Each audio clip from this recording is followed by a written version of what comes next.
Before I came to Islam, my life was really kind of focused on drink, drugs, having fun. The whole kind of purpose of life was just to have fun, have a laugh. And it's just a way of kind of making your life bearable until you die. I tended to kind of be in a kind of heavy metal crowd, hanging around a lot of people with similar interests, which weren't always the best company to keep. My first experience of seeing Muslims was the 9/11 attacks. I remember I was quite young at the time and I wasn't completely aware of what was going on. In fact, I ran to one of my friends after seeing the news report and I told him that the tourists had declared war on America because I'd never heard of terrorists before. As the war was unfolding and I was seeing more and more about the war in Afghanistan, I started understanding that these people were Muslims and that the Muslims were doing these horrible atrocities across the world. So from that kind of media bombardment, I started getting a strong hatred for Muslims.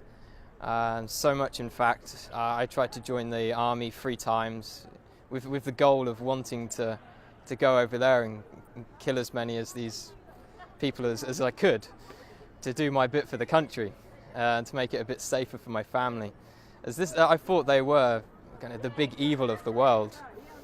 I started hearing a bit more about Islam. It was the last time I was applying for the army. I came across this radio station. It was at a time when I was listening to conspiracy theory radio and things like this. And it was a radio station from the American government called Terror Talk. And it was talking about the life of the Prophet ﷺ. And it just didn't sound right to me that people would follow him from all these evil things they were saying about him. So I started to question what Muslims believed at that time. I was on a spiritual search anyway.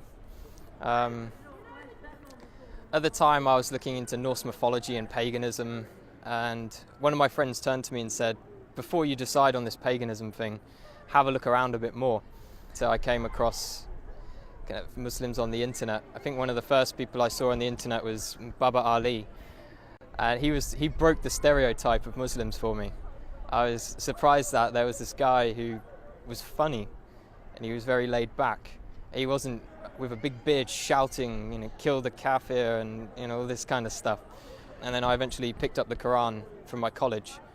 When I had it, I actually thought I was picking up a terrorist handbook, and I was a bit worried that MI5 were going to come after me as soon as they saw me take it out of the library. But as soon as I started reading the book, it hit me immediately, and I couldn't stop reading it. It sank deep into my heart. And as I kept continuing through the different surahs, I remember reading about the people in the fire having boiling water to drink, burning their throats. And as I could read this and I was living this awful life, I could feel my throat burning, and I could feel kind of how real this thing was and how I had to change. The first day I went to the mosque, I spent all day there reading, and my mum called me in the evening and asked me where had I been all day. And I said I was at a mosque. She was like, what? No, you can't be at a mosque, you're a Christian. Christians don't go to mosques. And she was very, very shocked and thought I was going down a bad path. That was my mum's original reaction. After a while, she started to accept it. She'd done a lot of crying. I'm not too sure why she was crying. I think she felt I was rejecting everything she'd taught me. A lot of people say when they find Islam, it's as if they've come home. And that's just the feeling I get. It's as if me in the past wasn't me at all. I was being controlled by something else. Only good things have happened since I've become Muslim. My life is sorted out, and I've never had so much going on in my life at one time. If I was going to give advice to someone else who is thinking about Islam, I'd definitely tell them to come to the mosque and speak to a man of knowledge, not search the internet for the answers. There are some good things on the internet, but when you don't know anything about Islam, you can't judge what is right and what is wrong. So it's much better to speak to someone, spend time with the Muslims. I spent many weeks in their company, and you get an understanding of who they are and what kind of quality of people they are. Don't be afraid of what your family think. I've had many people, and myself as well, was worried about what my parents would think. And at the end of the day, Islam is for you, it's for you. You can just hope the best for your parents will come afterwards.